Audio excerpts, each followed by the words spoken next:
जय हिंद दोस्तों, स्वागत है आप लोगों का अजय सर जी यूट्यूब चैनल पर। दोस्तों, बहुत से लोगों के द्वारा पूछा जा रहा है कि सर खंड शिक्षा अधिकारी ब्लॉक एजुकेशन ऑफिसर की सैलरी बता दीजिए। जैसा कि आप सभी लोगों को ज्ञात है कि बीईओ का भर्ती भी अपकमिंग में है।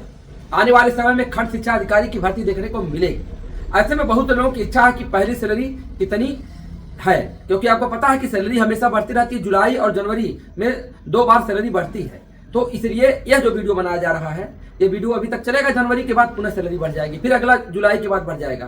तो अगर आप जानना चाहते हैं तो वीडियो देख करके जानकारी ले सकते हैं। आपको बताना चाहता हूं कि जो बेसिक शिक्षा परिषद के जो परिषदीय विद्यालय होते हैं, उनके जो जिले स्तर के जो अधिकारी होते हैं वह होते हैं बीएसए, बेसिक शिक्षा अधिकारी। लेकिन जो ब्लॉक के अंतर्गत जो सबसे बड़े अधिकारी होते हैं 1 से 8 तक के विद्यालयों के लिए, तो उनको कहा जाता है खंड शिक्षा अधिकारी, बीईओ।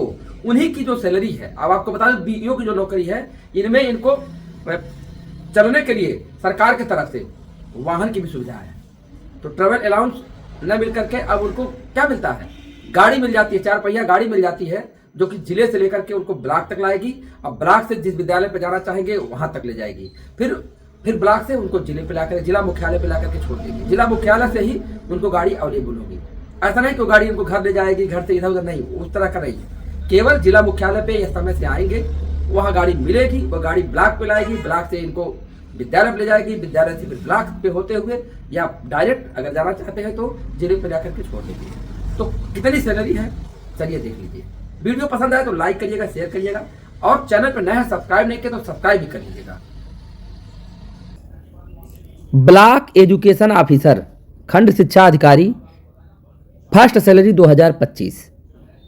तो यहाँ देख लीजिए ग्रेड पे है 4800, इनका लेवल है 8। और बेसिक पे देखते हैं तो बेसिक पे होता है इनका 47,600 रुपये बेसिक पे है।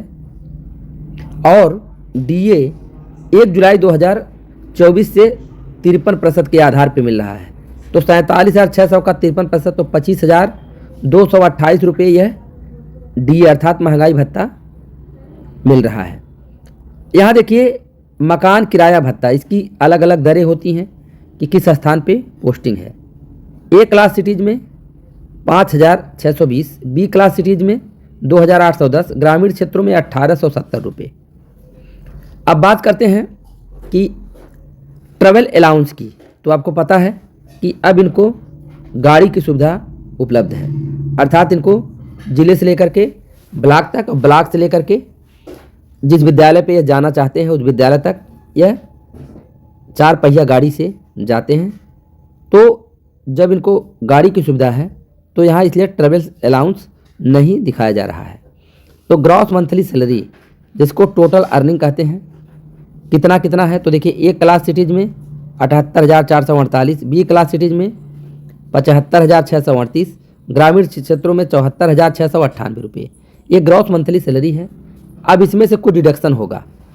डिडक्शन क्या होगा? जो सबसे प्रमुख डिडक्शन से होता है वह पेंशन के लिए होता है एनपीएस डिडक्शन, जिसमें बेसिक पे और डीए का 10% काट लिया जाता है। तो बेसिक पे इतना है, डीए इतना, इसका 10% जब निकाला जाएगा तो आ जाएगा 7,283 रुपये। यह डिडक्शन हो जाएगा। आपको बताना चाहता हूँ कि इनके खाते से 10% कटेगा, 14% गवर्नमेंट भी अलग से देती है, टोटल 24% एनपीएस खाते में पर मंथ जाएगा। रिटायरमेंट के समय 60% जो है वह नगद मिल जाता है और 40% धनराशि रोक करके उसी से पेंशन दी जाती है। तो यह घट जाएगा। तो इन हैंड सैलरी अगर देखते हैं तो ए क्लास सिटीज़ के लिए 71,165, बी क्लास सिटीज़ के लिए 68,355, ग्रामीण क्षेत्रों के लिए 67,415 रुपये। अब अगर आप जानना चाहते हैं कि एनपीएस में गवर्नमेंट का कंट्रीब्यूशन कितना है तो इसको देख लीजिए, 14% है बेसिक पे और डीए को जोड़ करके 14%। तो यह राशि आती है 10,196 रुपये। अब यह आपको बता दूं कि देखिए ग्रॉस सैलरी से ये अलग की सैलरी है, ये अलग की चीज़ है जो कि एनपीएस में डायरेक्ट जा रहा है। तो अगर इसको भी अगर हम जोड़ें ग्राफ में तो पता चल जाएगा कितना गवर्नमेंट इनके प्रति खर्च कर रही है, अर्थात टोटल प्रॉफिट। अगर टोटल प्रॉफिट की बात करें तो ए क्लास सिटीज़ के लिए कुल खर्चा स्टार्टिंग में 88,644, बी क्लास सिटीज़ के लिए 85,834, ग्रामीण क्षेत्रों के लिए 84,894। तो ये तो टोटल कुल मतलब लाभ है जो कि गवर्नमेंट दे रही है। बाकी इन हैंड सैलरी जो है खाते में कट करके जो मिलेगी वह प्रमुख है। तो वह है 71,165, 68,355, 67,415।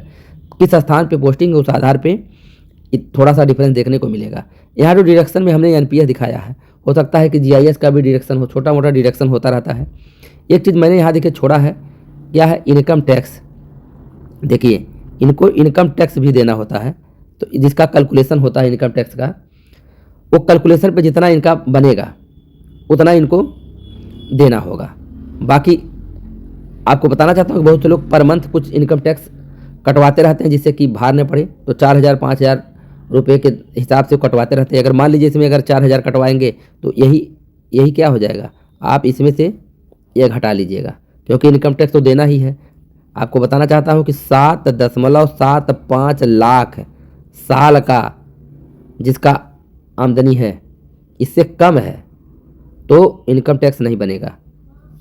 अगर इससे अधिक है, देखिए न्यू स्लैब के आधार पर बता रहा हूँ, जिसमें धारा 80C का प्रयोग नहीं होता है, तो उसमें इससे अधिक है तो इनकम टैक्स बनेगा।